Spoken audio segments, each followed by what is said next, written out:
ថ្ងៃនេះថ្ងៃ12ក្រោយពីយើងបើកវគ្គផ្ការិចថ្ងៃទី10មកវាបាន2ថ្ងៃហើយបើយើងតាមមើលទី1តើយើងវារិចក្នុងផែនការយើងគិតអត់យើងគិតថាកាលពីថ្ងៃទី8ខ្ញុំមកយើងគិតថាវារិចប្រហែលជា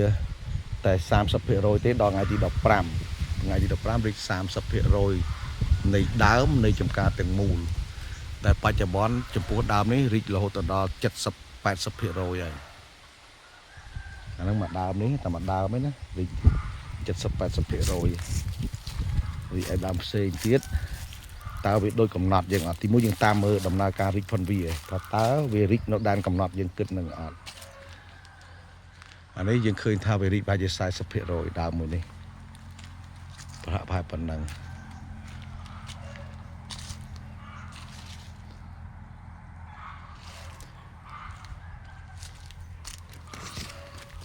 ខាងទី1យើងតាមមើលដំណើរការរិចរបស់ផ្កាតាមមើលបរិមាណនៃការរិចដើម្បីយើងគ្រប់គ្រងក្នុងវគ្គណាមួយទី1យើងតាមមើលរបៀបហ្នឹងបើអានេះរិចបានក្រោម 10% អញ្ចឹងមានដើមខ្លះរិចក្រោម10ដើមខ្លះរិចលើសផែនការប៉ុន្តែរងចាំដល់ថ្ងៃ15យើងគិតមួយសារទៀតនឹងទី1តែយើងតាមមើលផ្ការិចហ្នឹង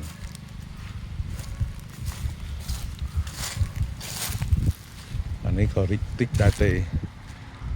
អានេះក៏ប្រហែលជា 4-10% ដែរទេបច្ចុប្បន្ននេះអញ្ចឹងដល់ថ្ងៃទី15បានជាថ្ងៃកំណត់ដែលយើងគិតថាវានឹងអាចរិច 30-40% នៅថ្ងៃទី15អានេះរិចបានប្រហែលជា 10-20% ដើមនេះអញ្ចឹងបើសិនជាយើងធ្វើផលធៀបរវាង 5-6 ដើមដែលយើងដើរមើលនេះមានន័យថានៅចំការយើងទាំងមូលនេះថ្ងៃទី12នេះរិចប្រហែលជា 20% នៃដើមនៃចំការទាំងមូលយើងវិភាគអញ្ចឹងថ្ងៃទី15ដែលយើងកំណត់ថាវារិចប្រហែលជា 30-40% ហ្នឹងគិតថាបើយើងរាប់ពីថ្ងៃនេះធ្វើផលធៀបទៅដល់ថ្ងៃទី15ហ្នឹងគិតថាវានៅក្នុងកំណត់យើងគិតនឹងនៅឡើយឯងអញ្ចឹងមានន័យថាអូខេដំណើរការរិចផុនវាបរិមាណផ្ការិចស្ថិតនៅផែនការយើងនៅឡើយឯងផែនការយើងគិតថាវានឹងរិចដល់ថ្ងៃទី15អស់ប្រហែលជា 30-40% នៃដើមទាំងមូលនៃចំការទាំងមូលអញ្ចឹងពេលដែលយើងដើរធ្វើផលធៀបវិភាគរបៀបនេះយើងឃើញថាថ្ងៃទី12វារិចជាទូទៅទៅបាន10ទៅ 20% ទេអញ្ចឹងវាប្រើពេលនៅសល់ពេល3ថ្ងៃទៀតគិតថាវារិចដល់ចំណត់ហ្នឹងឯងយើងគិតថានឹងប្រហែលយើងទុះទីនឹងត្រូវហើយហ្នឹងទី1ទី2យើងមកតាមមើលដំណើរការស្លឹកចាស់ព្រោះអីកាលពីវីដេអូមុនយើងនិយាយអំពីបើកវគ្គផ្ការិចទី1គឺគ្រប់គ្រងដំណើរការរិចរបស់ផ្កាទី2គ្រប់គ្រងទឹកឥឡូវយើងមកមើលការគ្រប់គ្រងទឹកផងយើងដើម្បីគ្រប់គ្រងទឹកបានប្រកបណាស់ត្រូវតែសម្អាតគល់ពីព្រោះងាយស្រួលក្នុងការតាមឆែកជាប្រចាំថាតើយើងដាក់ទឹកត្រឹមប៉ុណ្ណាដែលស័ក្តិសមសម្ងួតរបស់ដីប៉ុណ្ណាឬក៏សំណើមដីប៉ុណ្ណាដែលស័ក្តិសមបានទាមទារឲ្យយើងសម្អាតគល់ហ្នឹងវាងាយស្រួលមើលទៅនឹងសម្ងួតរបស់ដីហើយនឹងសំណើមរបស់ដីអញ្ចឹងឃើញថាប្រហែលថ្ងៃចុងក្រោយនេះយើងធ្វើមកបានត្រូវអញ្ចឹងចំណុចទី2ដែលយើងតាមការគ្រប់គ្រងទឹកយើងធ្វើបានត្រូវដំណើរការរិចរបស់ផ្កាយើងទុះទីបានត្រូវពីចំណុចហ្នឹងយើងអាចធ្វើបានហើយណាចំណុច2ហ្នឹងយើងអាចធ្វើបានហើយប៉ុន្តែក៏យើងអរគុណដល់ទេវតាមិនទាន់មានភ្លៀងប្រសិនបើមានភ្លៀងដំណើរការគ្រប់គ្រងទឹកប្រហែលជាអត់បានទេដំណើរគ្រប់គ្រងទឹកអត់បានទេអញ្ចឹងយើងគ្រប់គ្រងទឹកបានតែត្រឹមតែបើកទឹកឬក៏បិទទឹកតែប៉ុណ្្នឹងឯងរីឯភ្លៀងយើងអាចមានលទ្ធភាពទៅគ្រប់គ្រងបានទេអញ្ចឹង2ចំណុចយើងអាចធ្វើបានបន្ទាប់មកដល់ចំណុចទី3ក្នុងវីដេអូចាស់ដែលយើងលើកឡើងជាបញ្ហាគឺត្រួយខ្ចីយើងមកពិភាក្សាថាថ្ងៃដែលយើងរៀបចំបើកវគ្គយកផ្កាយើងសម្អាតគល់ដើម្បីគ្រប់គ្រងសំណើមរបស់ដីហើយយើងដើរឆែកមើលវ័យរបស់ផ្កាដើម្បីឈានដល់ថ្ងៃដែលយើងភាគរយឬក៏បរិមាណនៃការរិចប្រចាំ ចំការយើងតើវាដំណើរការរីកវាមិនពីថ្ងៃណាដល់ថ្ងៃណាអញ្ចឹងពីរហ្នឹងយើងអាចឆ្លងផុតហើយថាអត់បញ្ហាទេឥឡូវនៅដល់បញ្ហាទី3ដំណើរការចាស់ស្លឹករបស់វា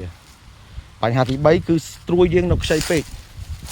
ប្រសិនបើចាស់មិនតន់វាជាហេតុធ្វើឲ្យជាប់ក្តឹបទៀតមានន័យថាប្រសិនបើស្លឹកហ្នឹងនៅខ្ចីបរិមាណដំណើរការរីកច្រើននៅក្នុងចំការគឺជាហេតុធ្វើឲ្យដំណើរការកាន់ក្តឹបយើងទៀតអញ្ចឹងយើងមកតាមមើលចំណុចទី3ថាតើត្រួយយើងចាស់ហើយនៅខ្ញុំបានព្យាករថាត្រួយយើងនឹងចាស់ប្រហែលជា 70% នៃដើមនៃចំការទាំងមូលនៅក្នុងអំឡុងថ្ងៃទី15ឬទី17ឥឡូវថ្ងៃនេះថ្ងៃទី12យើងមើលឃើញថាដំណើរការចាស់ស្លឹករបស់វា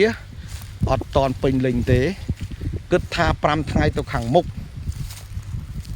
ក៏អត់ពេញលេញដែរអានេះអ្វីដែលយើងសង្កេត